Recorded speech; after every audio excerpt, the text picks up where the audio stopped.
우리가 살아가면서 공통적으로 경험하는 것들이 하나 있다면 그것은 바로 가시에 찔리는 경험이 아닐까 생각합니다. 여러분 어렸을 때 이렇게 꽃 만지작거리다, 특히 장미 만지작거리다 가시에 찔려본 그런 경험은 없으십니까? 그때 어떠셨어요? 가시에 찔렸을 때 와 신난다 할렐루야 뭐 이러셨습니까? 아야 하는 순간 그 찔린 가시가 얼마나 특히 안 빼지면 얼마나 신경 쓰입니까? 또 아니면 우리가 이렇게 옛날엔 대나무라든지 어떤 나무 가지고 장난을 치다가 이렇게 가시에 찔리게 되면 이 가시를 빼느라고 온통 신경이 거기가 있어서 이거 빼기 전까지는 마음의 평안이 오지가 않죠. 어떻게 빼지? 빼야 안 아플 텐데 그런 생각 우리가 다 그런 경험이 있었을 것입니다. 가시를 하나님의 은혜라고 생각하는 사람은 별로 없습니다. 아무리 신앙이 좋은 사람이라고 할지라도 가시에 찔리는 그런 경험을 하나님의 은혜라고 고백하지는 않습니다. 가시는 우리 인생에 우리의 삶 가운데 오지 않았으면 하는 원치 않는 그런 고통을 주는 것뿐이죠. 그런데 20세기 기독교가 가장 사랑했던 상담가라고 불려지는 사람이죠. 바로 폴 투르니에라는 이분이 고통보다 기쁨이라는 책에서 고통에 대해서 가시에 찔리는 이런 고통에 대해서 이렇게 설명합니다. 번창하는 이 물질주의 세상은 건강과 부와 성공을 지켜 세우며 고통과 상실의 가치를 무시했다. 반면 종교계에서는 고통과 상실의 미덕을 일깨우다가 지나치게 비약하여 큰 위험에 빠질 여지가 있다. 무슨 얘기입니까? 이 물질주의 세상은 이 고통이나 우리가 이 상실의 가치에 대해서 너무나 무시하다 보니까 이 정말 그 고통과 이 상실을 통해서만 얻을 수 있는 인간의 어떤 그런 깊은 그런 정말 의미와 가치를 상실했고, 또한 종교계는 너무 이 고통이 선한 것이다, 좋은 것이다 막 이렇게 무조건적으로 몰고 가다가 너무 지나치게 비약해서 오히려 이 고통 속에 매몰되는 그런 큰 위험에 빠져 있다는 것입니다. 도대체 이 가시와 같은 고통, 우리 인생에 찾아오는 이런 고통이 우리에게 필요한 것일까요? 아니면 필요 없는 것일까요? 이거에 대해서 우리가 어떻게 돼야 될까 우리가 잘 모르는데 오늘 본문에 그 해답이 나와 있습니다. 아시는 것처럼 이 사도 바울에게 가시가 있었던 것입니다. 자, 과연 그런지 오늘 본문 7절을 한번 같이 읽어보시겠습니까? 자, 본문 7절 읽습니다. 시작. 여러 계시를 받은 것이 지극히 크므로 너무 자만하지 않게 하시려고 내 육체의 가시 곧 사단의 사자를 주셨으니 이는 나를 쳐서 너무 자만하지 않게 하려 하심이라. 가시가 있었다라고 고백하고 있는 거예요. 그 위대한 사도 이 바울에게도 가시가 있었던 것입니다. 여러분 우리가 인생을 보면요 다 남은 걱정 없을 거 같고 참 저 사람은 참 부럽다 얼마나 편안할까 이렇게 생각하시죠. 제가 이 분당이라는 데서 목회를 했습니다. 분당 아시죠? 누가 그러더라고요. 천당 밑이 분당이다 뭐 그러더라고요. 그 분당에 있는 분들이 그래도 우리나라에서 살기 좋은 그런 도시로 뽑혔을 뿐만 아니라 거기에 보니까 정말 중산층의 이 사람들이 정말 많았던 도시가 분당이었습니다. 거기에 보면 사람들이 너무나 행복할 것만 같은 그런 가정을 신방했는데 거기에도 고통은 있었습니다. 가시는 있었단 말이죠. 여러분 가시가 없는 인생이 어디에 있겠습니까? 나만 찔려 아픈 것 같아도 누군가와 이야기를 나누다 보면 찔려서 아파하지 않은 사람이 없습니다. 어떤 사람에게는 사람에 대한 상처가, 어떤 사람에게는 경제적인 어려움이, 또 어떤 사람에게는 극복하기 힘든 인생의 이 고통이 가시처럼 박혀서 잘 빠져나오지는 않습니다. 그런데 오늘 본문에서 사도 바울에게서도 그 가시가 있었다라고 고백하면서 이 사도 바울이 그 가시가 무엇인지에 대해서는 정확하게 이야기하고 있지는 않습니다. 대부분의 성경학자들은 바울의 고질병인 안질이었을 것이다 이렇게 말합니다. 이 다메섹 도상에서 이 빛 가운데 나타나신 그 주님을 만나면서 이 눈이 이 안질이 오는 것이 아닌가, 그렇기 때문에 고질적인 안질이었을 것이다 이렇게 추정합니다. 그러나 다른 학자들은 안질 가지고 사도 바울이 그렇게 간절히 기도했겠느냐, 안질이 아니라 아마 간질이었을 것이다 라고 이렇게 추정하기도 합니다. 어쨌든 분명한 것은 사도 바울의 견디기 힘든 이 가시, 하나님께 3번이나 기도할 만큼 이것이 좀 사라졌으면 하는 그런 가시가 있었다는 것입니다. 그런데 도저히 이해할 수 없는 것은 그 가시를 빼달라고 하나님께 3번이나 간구했는데도 하나님이 들어주지 않자 사도 바울이 나중에 뭐라고 고백합니까? 그 가시가 내게 족한 은혜입니다. 하나님이 내게 족한 은혜를 주셨습니다 라고 고백하는 것입니다. 아니 어떻게 가시가 족한 은혜일 수가 있습니까? 우리는 가시가 빼지도록 우리가 얼마나 간절히 기도합니까? 그런데 사도 바울은 그 가시가 내 인생에 그것이 간질이었든 안질이었든 그것이 어떤 고통이었든 그것이 하나님이 주신 족한 은혜입니다라고 고백하는 것입니다. 여러분, 가시가 족한 은혜라고 고백할 수 있습니까? 아니 도대체 사도 바울은 어떻게 가시가 족한 은혜라고 고백할 수 있었던 것일까요? 그 첫 번째 이유는 가시는 우리를 겸손케 만들기 때문입니다. 가시는 우리를 겸손하게 만듭니다. 여러분, 방금 전에 읽었던 본문 7절을 다시 한번 읽어볼까요? 자, 본문 7절입니다. 읽습니다. 시작. 여러 계시를 받은 것이 지극히 크므로 너무 자만하지 않게 하시려고 내 육체의 가시 곧 사단의 사자를 주셨으니 이는 나를 쳐서 너무 뭐하지 않게 하려 한다고요? 자만하지 않게 하려 하십니다. 사도 바울은 가시가 첫 번째 축복인 이유를 이렇게 설명하고 있습니다. 내가 이 가시 때문에 더 이상 자만하지 않게 되었습니다. 아마 사도 바울도 이 교만의 문제가 굉장히 힘들었던 것 같습니다.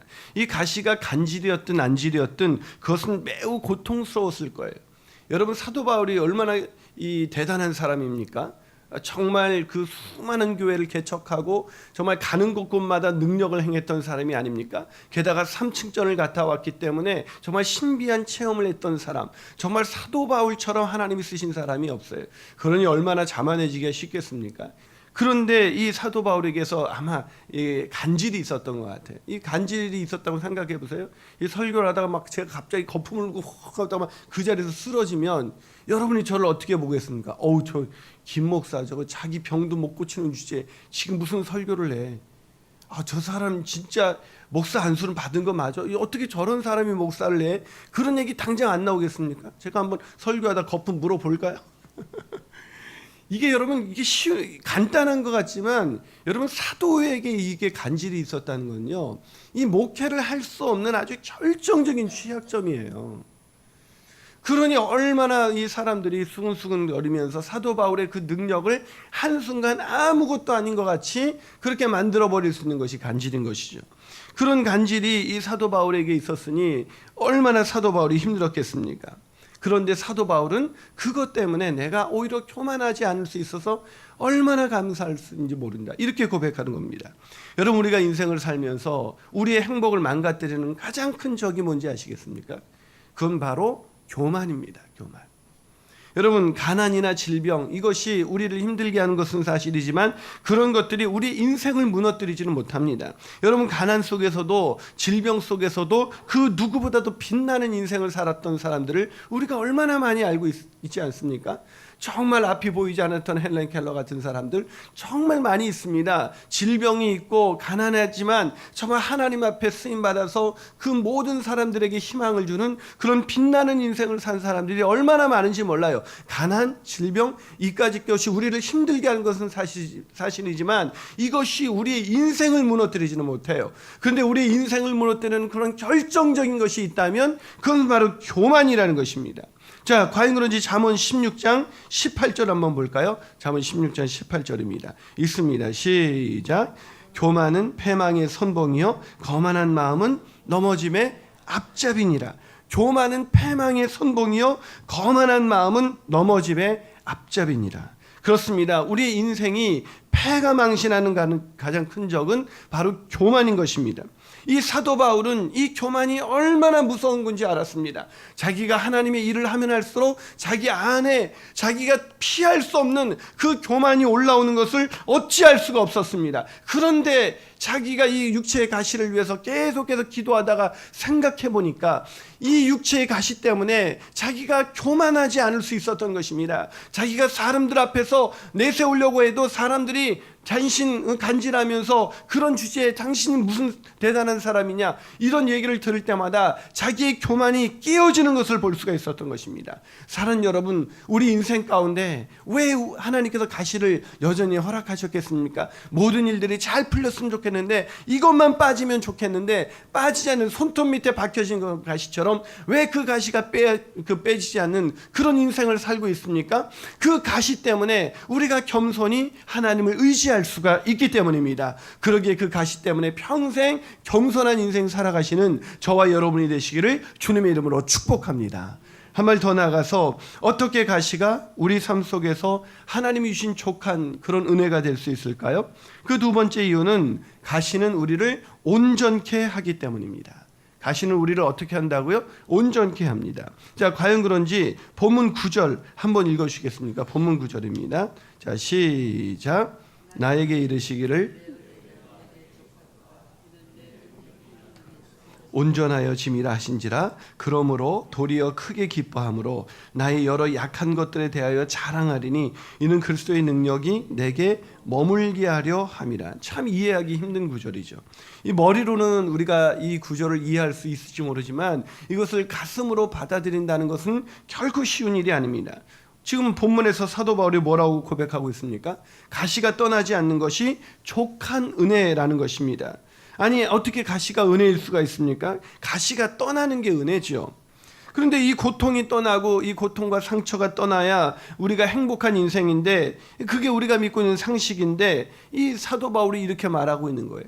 근데 더 이해가 가기 힘든 것은 이 8절 때문입니다. 자, 8절이 뭐라고 말하고 있습니까? 이것이 한번 읽어봅니다. 시작. 이것이 내게 떠나가게 하기 위하여 내가 몇 번 주님께 기도했다고요? 3번입니다. 여러분, 3-4번이에요. 여러분, 우리가 보통 3-4번이 굉장히 중요하잖아요. 우리도 뭐 누가하고 가위바위보 했다가 한 번 지면은 승복을 안 하다가 3번 하면 완전히 승복을 하잖아요. 여러분, 이 사도 바울이 하나님께 3번 기도한 기도 제목이 별로 없을 거예요. 그런데 사도 바울이 이 가시의 문제가 얼마나 힘들고 어려웠으면 하나님께 3번을 간구했겠어요. 그러면 하나님이 다른 사람의 기도도 아니고, 사도 바울이, 여러분, 제가 이 간질이 있어가지고 막 하다가 설교하다가 거품 물고 넘어지고 사람들이 웅성웅성거리면서 저 사람이 무슨 저러고도 남을 설교를 내 막 이러니까 이게 복음이 오히려 막히고 지장이 되지 않았을까요? 얼마나 힘들었을까요? 이 하나님 나라를 위해서 누구보다도, 여러분 사도행전에 보면 사도 바울이 어떻게 일했는지 아시잖아요. 자기가 진짜 몸에 그 열병이 나고 막 풍토병에 걸렸음에도 불구하고 비시대의 안디옥으로 가기 위해서 그 타우루스 산맥을 건너가고 정말 막 굶주린 그 힘든 그 상황 속에서 하나님만을 의지하면서 산 사람이에요. 그런 사람이 하나님께 다른 것도 아니고 이 가시 좀 빼달라고 하나님의 사역을 열심히 할 수 있지 않겠습니까? 이 가시 하나 빼달라고 기도한 이 기도를 안 들어주신 하나님, 그 하나님이 어떻게 우리의 하나님일 수가 있습니까? 그 3번쯤 기도했으면 하나님이 이제 그 기도를 응답해 주셔야 되는 거예요. 여러분에게도 그런 기도 제목이 있지 않습니까? 이 마음의 가슴에 한이 맺힌 기도 제목이 누구에게나 있어요. 이 오늘 바울에게 그런 기도 제목이 이 가시 빼달라는 기도가 아니었을까? 이 그렇게 간절한 마음으로 하나님께 기도한 게 바로 이 기도 제목이라는 거예요. 그런데 정말 황당하게도 하나님께서 그 기도에 응답해 주지 않으셨다는 거예요. 얼마나 서운했을까요? 복음을 위해서 자신의 모든 것을 건 바울, 우리처럼 우리의 욕심을 위해서 구한 것도 아니고 우리 멋대로 사랑한 것도 아니고 복음을 위해서 자신의 모든 것을 건 바울이 아니겠습니까? 여러분, 제가 은퇴한 목사님들도 만나보면 이분들이 은퇴하고 나면 너무 이 외로움의 문제와 이 고통이, 너무 경제적인 고통과 이런 것들이 한 번에 밀려오거든요. 왜냐하면 이 은퇴하시고 나면 사실은 먼저 교회는 이 후임을 위해서 뭐 근처에 얼씬거리도 못하지 않겠습니까? 저도 제가 상상해 보니까 하나님이 저를 70이 넘어서 살려주시면 요즘 수명처럼 가면 저는 제 죽음은 어쩌면 초라하게 이렇게 보낼지도 모르겠구나, 이런 생각도 제가 해본 적이 있습니다. 근데 그분들의 얘기를 들어보면 이 은퇴하고 난 이 목사님들도 그 한평생 주님의 말씀 가운데 살았던 그 목회자들도 이 은퇴하고 나서 느끼는 그 고통과 외로움이 이런 말할 수가 없어요. 근데 여러분, 이 평생 이렇게 주님을 위해서 산 그분들이기 때문에 오히려 이 그분들도 막 은퇴하시고 나서는 막 치매에 걸리고 우울증에 빠지고 막 이렇게 되는 게 이 인간의 연약함이거든요. 이 목회자라는 게 여러분과 뭔가 더 대단한 어떤 믿음을 갖고 있기 때문에 목회의 길을 걸어가는 게 아니에요. 이 엘리야 같은 그런 위대한 선지자도 우리와 성정이 같은 사람이라고 하지 않습니까? 우리도 마찬가지예요. 여러분하고 똑같은 사람들인데 우리가 다만 하나님 이거에 부르셔서 우리가 이 은혜로 이 길을 걸어가거든요. 그럴 때 하나님이 다른 사람 몰라도 이런 사람 좀 이 노년을 챙겨줘야 되는 거 아니겠습니까? 그런데 이 사도 바울은 이 복음을 위해서 한평생 자기 모든 것을 다 송두리째 드린 사람이에요. 아시지 않습니까? 사도행전 보면 매를 맞아서 죽은 거나 다름없는 그 상태에 갔던 사람, 그런 사람에게 이 안질 하나 간질 하나 고쳐주지 못하신다면 그게 어떻게 하나님이실 수 있겠습니까? 이 건강하게 해주신다면, 가시를 빼주면 얼마나 더 복음을 위해서 일을 할 수가 있겠습니까? 그런데 바울은 그 가시를 빼주지 않는 하나님, 그 매정한 하나님, 가시를 빼주기는커녕 오히려 기껏 응답해 주신 것이 내 은혜가 내게 족하도다. 간질 고쳐달라고 기도했더니 내 은혜가 내게 족하도다. 그럼 여러분이 할렐루야, 하나님이 내 은혜가 족하다고 했습니다. 뭐 그렇게 여러분이 반응하시겠습니까? 막 경제적인 문제가 안 풀리지 않아서 하나님 이 아파트 좀 팔리게 해주세요 했더니 이 팔기는커녕 내 은혜가 내게 족하도다. 그러면 여러분 기도 응답 받았습니다, 감사헌금하고 막 그렇게 하시겠습니까? 시험에 들어서 무슨 하나님이 이러느냐? 여러분, 우리가 믿음으로 모든 것을 다 버리고 살면 다 인간이 똑같아. 다 누리고 살고 싶은 게 인간인데 그것을 다 버리고 산 바울이 아니겠습니까? 그럼 바울의 이 기도를 들어줘야 되는데 하나님이 오히려 그 가시를 빼주는커녕 내 은혜가 내게 족하도다라고 말하는 거예요. 근데 더 놀라운 건 이 사도 바울의 반응이에요. 우리 같으면 막 시험에 들고 막 그럴 것 같은데 바울이 오히려 그것으로 인해서 크게 기뻐했다고 기록하고 있습니다. 바울은 미친 것 같아요. 이게 이제 간질이 너무 걸리다 보니까 이게 정신병이 와가지고 아이고 내 은혜가 내게 족하도다 그러니까 막 너무나 기뻐하면서 사람들에게 하나님이 내 가시를 안 빼준대요. 기쁘지 않습니까? 이렇게 말하는 거예요. 여러분, 그런 간증을 들어본 적이 있습니까? 간증을 보면 다 내가 이렇게 어려웠었는데 문제가 해결됐다. 다 고치기 힘든 병에 걸렸는데 병이 고침을 받았다. 물질이 막혔었는데 물질이 해결이 됐다. 이런 기도뿐인데, 이런 간증뿐인데, 이 사도 바울은 무슨 간증을 하고 있습니까? 지금 자기의 가시가 빼어지지 않은 것을 간증하면서 그걸 자랑하면서 하나님의 은혜가 이것 때문에 내가 머물 수가 있습니다. 그러면서 얼마나 기뻐하는지, 그 기쁨을 보는 사람들은, 우리 같은 사람은 도저히 이해할 수 없는 그런 기쁨, 세상이 알 수도 도저히 느낄 수도 없는 그런 평안과 그 기쁨이 사도 바울에게 온 것입니다. 사랑하는 여러분, 왜 우리가 낙심에 빠지는 것일까요? 가시가 안 빠졌기 때문일까요? 우리가 기도했던 그 기도가 응답되지 않기 때문에 우리가 기쁨을 잃어버리고 우리가 낙망하게 된 것일까요? 아닙니다. 바울처럼 가시가 제거되는 기도가 무산되었을 때 내게 은혜가 족하도다는 이 하나님, 내게 은혜를 주신 하나님, 그 하나님의 은혜가 내 가운데 머물고 있지 않기 때문입니다. 아무리 기도가 응답이 된다 할지라도 하나님의 은혜가 머물지 않은 인생은 비참한 인생입니다. 그게 응답이 돼도 인간은 아시잖아요. 그 다음 게 또 보이는 거예요. 내게 만족하지 못했던 또 다른 가시가 보이는 게 인간입니다. 또 해결될 문제는 끊임없이 있습니다. 여러분, 언제까지요? 언제까지 하나님이 우리를 채워주시면 우리가 그때 만족하고 내게 족하도다, 내가 족한 은혜를 살고 있다, 족한 인생을 살고 있다, 이런 고백이 나올까요? 하나님의 은혜가 머무는 인생, 하나님의 은혜를 잊지 않은 인생, 그 하나님의 은혜가 내 마음 가운데 깊이 지배하는 인생만이 내 은혜가 내게 족합니다라는 그런 고백을 하면서 살아갈 수가 있는 것입니다. 사랑하는 여러분, 가시는 축복입니다. 가시가 빠지지 않아도 우리를 사랑하시는 주님의 사랑은 이미 십자가에서 증명되지 않았습니까? 가시가 빼지지 않아서 눈물 짓는 밤이 오면 십자가에 달린 주님을 만나십시오. 그리고 주님이 우리를 빚어나가는 그 나날을 기억하시면서 그 주님의 은혜가 내게 머물러 있음으로 인해서 내가 오늘도 족한 인생을 살 수 있구나 라는 그런 고백이 저와 여러분 가운데 되어지기를, 그래서 그 주님의 은혜로 말미암아 우리가 온전케 되는 그런 인생을 살게 되시기를 주님의 이름으로 축복합니다. 마지막으로 어떻게 가시가 우리의 삶 속에서 하나님이 주신 그런 족한 은혜일 수가 있을까요? 그 세 번째 이유는 그 가시는 우리를 강하게 하기 때문입니다. 가시는 우리를 강하게 하기 때문입니다. 자, 본문 10절을 한번 읽어볼까요? 본문 10절을 한번 읽습니다. 시작. 그러므로 내가 박해와 곤고를 기뻐하노니 이는 내가 약한 그때에 강함이라. 이 말씀에 의하면 바울에게는 이 가시가 그냥 안질이나 간질 뿐이 아니라는 걸 알 수가 있지 않습니까? 왜냐하면 그를 고통스럽게 만드는 가시를 이 지금 사도 바울이 본문에서 소개하고 있잖아요. 그 가시가 뭐였습니까? 약한 것, 그게 육신의 약한 것을 말하는 것 같아요.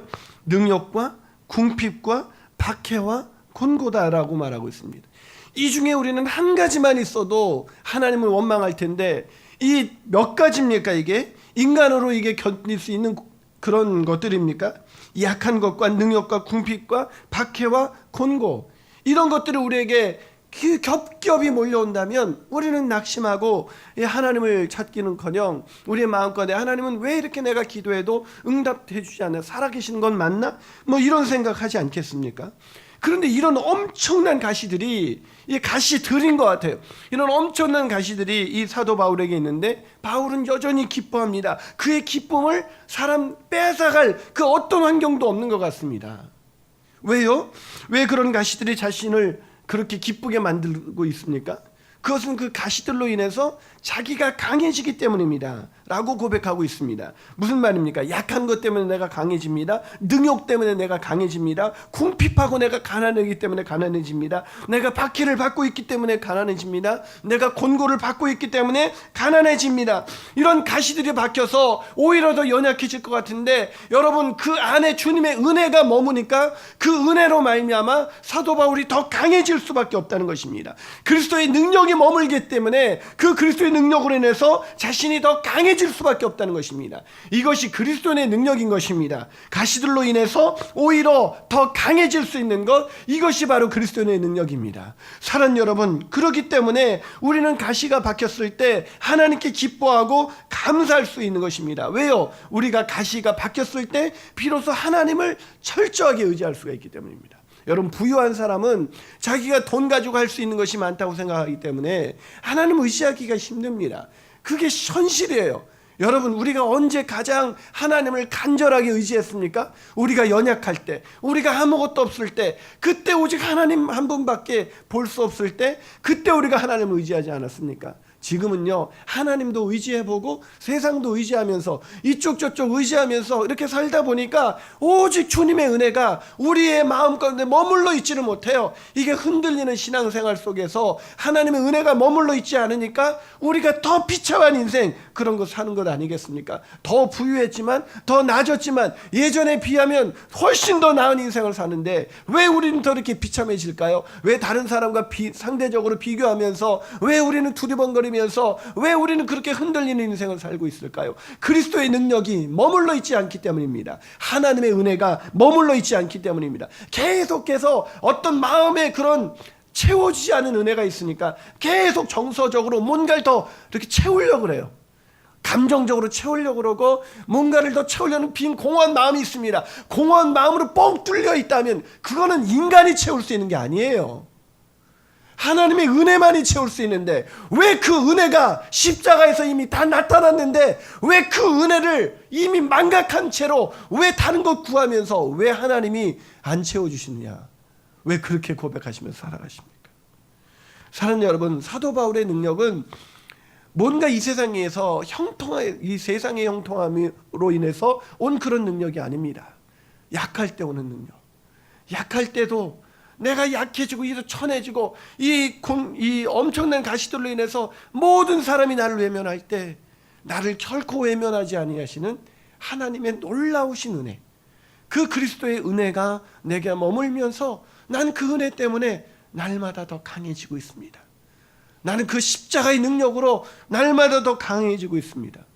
이게 바로 그리스도인들의 역설적인 능력입니다. 사랑 여러분, 우리는 약할 때만이 강해질 수가 있습니다. 아무것도 없을 때, 모든 것이 무너져서 우리가 겸손해지지 않을 수 없을 때, 그때만 우리가 주님을 의지할 수 있기 때문에 그때 우리는 강해질 수 있습니다. 그럴 때 우리는 이 바울처럼 약할 때 강함 되시는 그 주님을 고백할 수가 있는 것입니다. 우리에게 잘 알려진 유명한 책이 있다면 바로 생텍쥐베리의 어린 왕자라는 책일 것입니다. 이 성경 못지않게 읽혀진 책이라고 할 수가 있죠. 이 생텍쥐베리의 이 어린 왕자에 보면 이 이야기가 어떻게 시작됩니까? 비행기를 타고 세계를 여행하던 한 조종사가 고장으로 인해서 사막 한가운데서 불시착하게 됩니다. 근데 거기서 조종사가 이 어린 왕자를 만나게 되는데, 한 번은 이 어린 왕자가 이 양이라는 동물이 닥치는 대로 먹는다는 이야기를 듣게 됩니다. 그래서 그 조종사에게 묻습니다. 그럼 양은 가시가 있는 꽃도 먹을 수 있나요? 그러자 조종사가 그럼, 그냥 비행기를 고치느라고 그냥 정신이 팔려 있었던 이 조종사가 아무런 생각 없이 가시가 있는 꽃도 양은 먹냐고 그러니까 그럼이라고 대답을 하는 거예요. 그러자 어린 왕자가 다시 묻습니다. 그럼 가시는 무슨 소용이 있어요? 그러자 조종사가 말합니다. 가시? 그거는 아무짝에도 쓸데가 없지. 꽃들이 괜히 심술을 부리는 거야 라고 대답을 해줬습니다. 그러자 잠시의 정적이 흐른 뒤 어린 왕자가 그 대답을 받아들이지 못하고 이렇게 대답을 합니다. 그렇지 않아요. 꽃들은 약하지요. 그리고 순진해요. 그래서 할 수 있는 데까지 자기 몸을 지키는 거예요. 가시를 지니고 있으면 겁을 줄 수 있다고 믿는 것이죠. 사랑 여러분, 우리 인생의 가시 없어졌으면, 이거 제발 빼줬으면 하는 그 가시, 그 가시가 우리를 보호하는, 우리를 교만에서부터 우리를 보호하고 오직 은혜로우신 그 십자가 앞에 우리가 그분만을 의지하면서 살게 할 수 있는 우리의 보호막이라는 것 아시겠습니까? 그 가시로 인해서 우리도 오히려 크게 기뻐하면서 내가 약할 때 오히려 강함이라 라는 그런 고백을 통해서 그런 세상 사람들에게 이해할 수 없는 하늘의 기쁨, 그 하늘의 평화를 전하는 저와 여러분이 되시기를 주님의 이름으로 축복합니다. 같이 기도하시겠습니다.